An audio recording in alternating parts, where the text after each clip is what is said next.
Welcome to Africa 24. On October 12, 2025, around 8 million Cameroonians will head to the polls to elect their next president. With 12 candidates in the race, each rallying their supporters, Africa 24 is on the ground to bring you in-depth coverage of the presidential campaign. With the October 12, 2025 presidential election approaching, Serge Espoir Matomba, 45, of the Paris Party, returns with renewed ambition. A Pan-Africanist and advocate of sovereignty, he positions himself as a break from the status quo, supported by a strong grassroots campaign and detailed program. More insight with Pauline Minka. At 45, Serge Espoir Matomba, leader of the Unified Party for Social Renewal, PURS, is running for the Cameroonian presidency for the second time. Determined to break with a system he considers outdated, he is presenting an ambitious political project combining sovereignty and nationalism on the eve of the election scheduled for October 12, 2025. In the first 3 months, we will focus on providing birth certificates and national identity cards to all Cameroonians who do not have them for reasons of national security. An entrepreneur from a modest background, Serge Espoir Matomba co-founded the PURS in 2010. A municipal councillor in Douala 4th since 2013, he ran for president for the first time in 2018, obtaining 0.56% of the vote. 5 years later, he is back with a more refined strategy, a 170-page program and a vision for a radical transformation for Cameroon. We will set up a gold refinery because Cameroon is a gold producer. We must leave a CFA franc. A CFA franc is a currency that does not help Cameroon and other African countries. Cameroon must be able to have its own currency. Aware of the criticism of his poor showing in 2018, Matomba intends to demonstrate that he has learned from the past. For this election, he is putting in place a stronger organization with 90,000 scrutineers to ensure the transparency of the vote. As Cameroon's election campaign intensifies, the UDC enters the race with Hermine Patricia Tomaino Ndam-Joya, the sole female candidate in Yaoundé. She presented a bold platform centered on reform, ethics and peace. Lucrece Mbago with the details.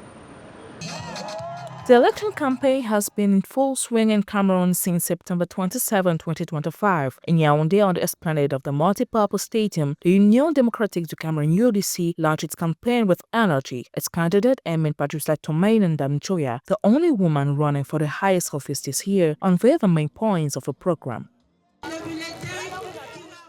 I would like to present to you the ballot paper that will bring about change, that will turn Cameroon around. The gold ballot paper. The color gold, unalterable. Gold is an unalterable metal. Among the priorities are resolving the Anglophone crisis, fighting corruption, tackling unemployment, reforming the electoral code, and promoting meritocracy. The UDC president is also calling for a new lease of life for Cameroon, focusing on restoring public morality and involving the diaspora in political life.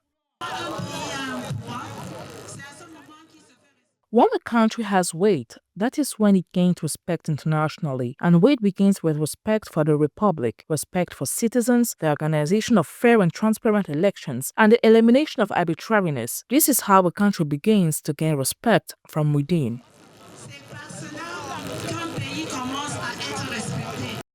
The next stage of the campaign is scheduled for October 4th in Douala, where she hopes to mobilize an even wider audience around her vision for a reformed Cameroon.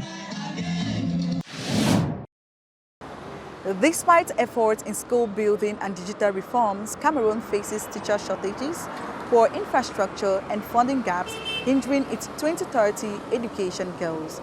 A report by Pauline Minka. In Cameroon, basic education is a national priority, with nearly 5 million pupils enrolled in 2019. Faced with population growth in 2021, the government launched a plan to accelerate the construction of school infrastructure, aiming to build more than 8,000 classrooms by 2026, mainly in rural areas. The education system we have had until now was appropriate for the first times we lived in and continue to live in today. All countries have decided to change their education systems to make them more relevant.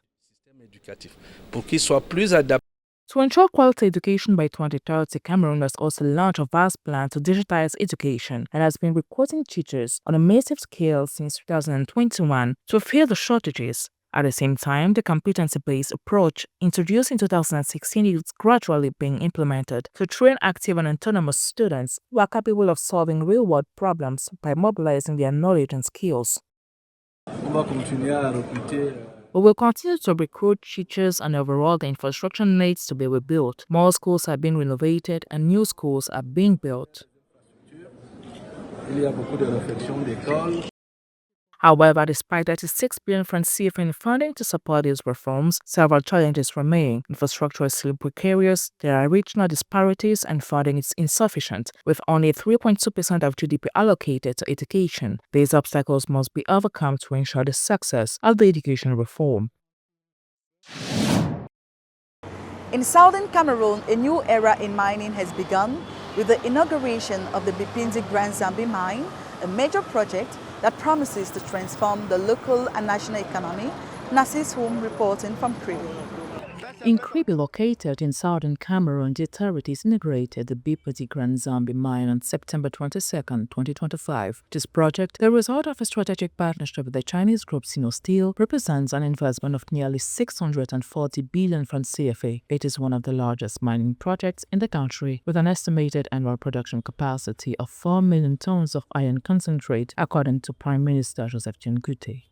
Keystone has completed the construction of an iron ore concentrate plant with an annual capacity of 1 million tons of 65% iron concentrate. A second concentrate plant is currently under construction, which will enable the company to reach an annual production capacity of 3 million tons of iron concentrate. Furthermore, the company is also involved in setting up a steel complex in Fifinda, which will enable 100% iron billets to be obtained from iron concentrate, with an iron production capacity of 500,000 tons per year, directly usable by our steelworks and in Central Africa. At full capacity, the Bipinzi Grand Zambi open pit mine and its related infrastructure are expected to generate more than 1,000 direct jobs and nearly 5,000 indirect jobs in the transport, logistics, catering and service sectors. A local training program is also planned to enable young Cameroonians to acquire technical skills relevant to the mining sector.